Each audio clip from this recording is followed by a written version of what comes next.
गांधी जी की मूर्ति लगा के जन सुराज का निर्माण करने चले थे। गांधी जी तो इसके खिलाफ थे। प्रशांत किशोर अपनी जनसुराज यात्रा के दौरान लगातार और हर भाषण में बिहार में शराबबंदी को गलत बताते रहे हैं। यहाँ तक कि बिहार में शराबबंदी को नीतीश सरकार का सबसे गलत फैसला भी कहते हैं। पीके ने कई बार ये वादा भी किया कि अगर विधानसभा में उन्हें बहुमत प्राप्त होता है तो उनकी सरकार आते ही बिहार से शराबबंदी खत्म कर दी जाएगी।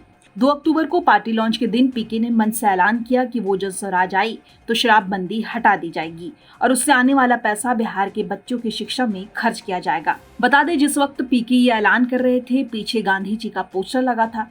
उनके जन्म का दिन यानी 2 अक्टूबर था, पर पीके गांधी जी की मद्य निषेध की नीति को इग्नोर करते हुए ये बयान दे रहे थे, जो अब वायरल हो गया है और कांग्रेस ने पीके को इस मुद्दे पर लपेट लिया है। जी हां, जब कांग्रेस के प्रदेश अध्यक्ष अखिलेश सिंह से जब जनसुराज को लेकर सवाल पूछा गया तो सुनिए उन्होंने क्या कहा। प्रशांत किशोर अपनी पार्टी लॉन्च कर दिए हैं, क्या लग रहा है कुछ इसमें? उनको हम लोग शुभकामना देते हैं। कल भी मैंने कहा कि प्रजातंत्र में, जमहूरियत में, हमारे संविधान के अनुसार किसी को भी पार्टी चलाने, चुनाव लड़ने का हक है। लेकिन असली परीक्षा पहले तो सबको बना रहे थे कि नरेंद्र मोदी को उन्होंने बनाया, नीतीश कुमार को उन्होंने बनाया, ममता बनर्जी को उन्होंने बनाया, चंद्रा बाबू को उन्होंने बनाया। जो बन रहा था उसको उन्होंने ही बनाया। अब असली परीक्षा की घड़ी आ गई उनकी। अब अपने क्या बनते हैं तो पहले ही भाग गए। पहले तो मुख्यमंत्री के उम्मीदवार होते थे, अब पहले से भाग गए कि अब मैं किसी और को बना रहा हूँ। वो भी कौन ऐसा वर्किंग प्रेसिडेंट बनाया जिसको बिहार का लोग तो नहीं जानता है।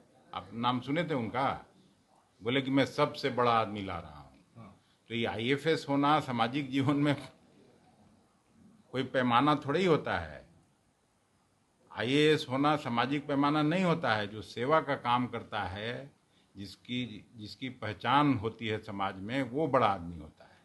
शराबबंदी को लेकर उन्होंने कहा है कि 1 घंटे में हम इसको उठा करके फेंक देंगे और जो इससे पैसा आएगा वो एजुकेशन में खर्च किए जाएंगे। गांधी जी की मूर्ति लगा के जन सुराज का निर्माण करने चले थे।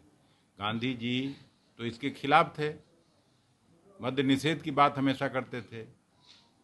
तो आज इस तरह की बात करना ये कितना तर्कसंगत है, आप समझ सकते हैं। एनीवे, अभी उनकी कड़ी परीक्षा है। परीक्षा में पास हो जाए तो अच्छी बात है, नहीं तो पिछले पीछे क्या क्या बोले उसका फिर कोई मतलब रह नहीं जाएगा। सर, बिहार में बाढ़ आया हुआ है, इसको लेकर सरकार के लोग कह रहे हैं कि अलर्ट हैं, पर विपक्ष के नेता है वो कह रहे हैं कि किन्हीं को खाना तक नहीं मिल रहा है। ये सही बात है। बाढ़ पीड़ितों के लिए जो उचित सामग्री सरकार की तरफ से जाना चाहिए था वो नहीं पहुंच पा रहा है। आज हम यहाँ बैठे हैं, अभी ऑर्डर दिए हैं प्लास्टिक सीट का। अभी आएगा 1-2 घंटे में कुछ और सामग्री आएगा। तो हम लोग कांग्रेस पार्टी लगा हुआ है, सभी जिला इकाई को निर्देश दिया गया है कि बाढ़ पीड़ितों के लिए और उनके सहायतार्थ जो भी बन सके पार्टी अपने तरफ से करेगी और कर रही है। बता दें, सिर्फ कांग्रेस ही नहीं, आम जनता भी पीके के इस बयान पर चुस्की ले रही है। अब देखना होगा कि पीके इसका जवाब कैसे देते हैं। पटना से सुजीत गुप्ता की रिपोर्ट, बिहार तक।